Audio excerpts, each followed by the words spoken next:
ऐसा शब्द जिससे हम अक्सर डरते हैं, हम इसकी चर्चा से बचते हैं, आवाज धीमी कर लेते हैं या खुद को इतना व्यस्त कर लेते हैं कि जीवन कभी समाप्य हो ये विचार ही ना आए। लेकिन भारत में एक ऐसा नगर है जहां मृत्यु को डर से नहीं बल्कि शांति और स्वीकृति से देखा जाता है। वो नगर है काशी।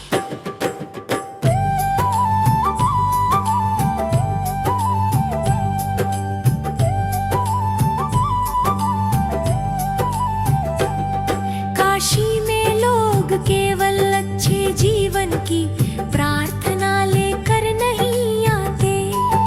अनेक लोग यहाँ अपनी अंतिम सांस के विचार के साथ आते हैं। ये सुनकर मन विचलित हो सकता है, लेकिन काशी मृत्यु को अलग दृष्टि से देखती है। यहाँ मृत्यु कोई विफलता नहीं बल्कि आत्मा की यात्रा का अंतिम और पवित्र चरण मानी जाती है। इसी कारण काशी को मोक्ष भूमि कहा गया है। शास्त्रों के अनुसार ये अविमुक्त क्षेत्र है, ऐसा स्थान जिसे भगवान शिव कभी नहीं छोड़ते। मान्यता है कि प्रलय के समय भी काशी नष्ट नहीं होती। जब काल स्वयं इस नगर को नहीं बांध पाता, तो यहाँ से विदा होने वाली आत्मा कर्म और पुनर्जन्म के चक्र से मुक्त हो जाती है। शैव दर्शन में भगवान शिव को परम गुरु कहा गया है। काशी में यह विश्वास है कि मृत्यु के क्षण में शिव स्वयं उपस्थित रहते हैं। वे आत्मा को कर्मों के कठोर नियमों पर नहीं छोड़ते बल्कि उसे तारक मंत्र प्रदान करते हैं। वो मंत्र जो आत्मा को मोक्ष की ओर ले जाता है। इसका अर्थ बहुत गहरा है। मुक्ति यहाँ ज्ञान, जाति या साधना की परीक्षा नहीं लेती। यहाँ कृपा प्रयास से ऊपर मानी जाती है। मृत्यु यहाँ दंड नहीं बल्कि अंतिम उपदेश बन जाती है।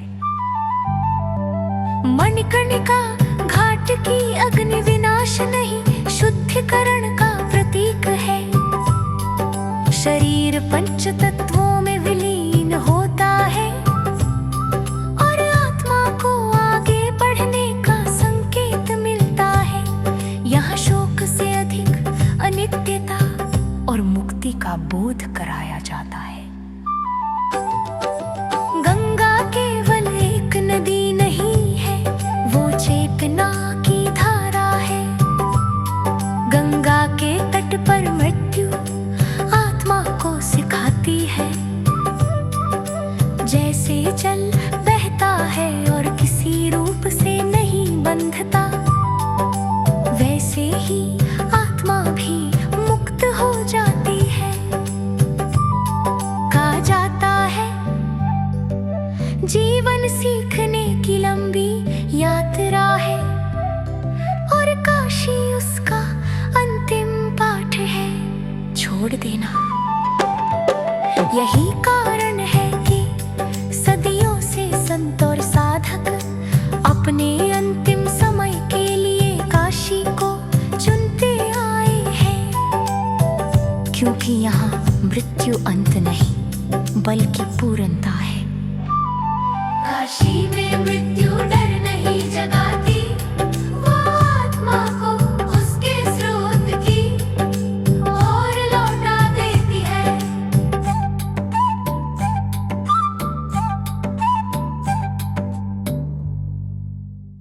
वीडियो को पूरा देखना हो तो चैनल को सब्सक्राइब करें और वीडियो को लाइक करें।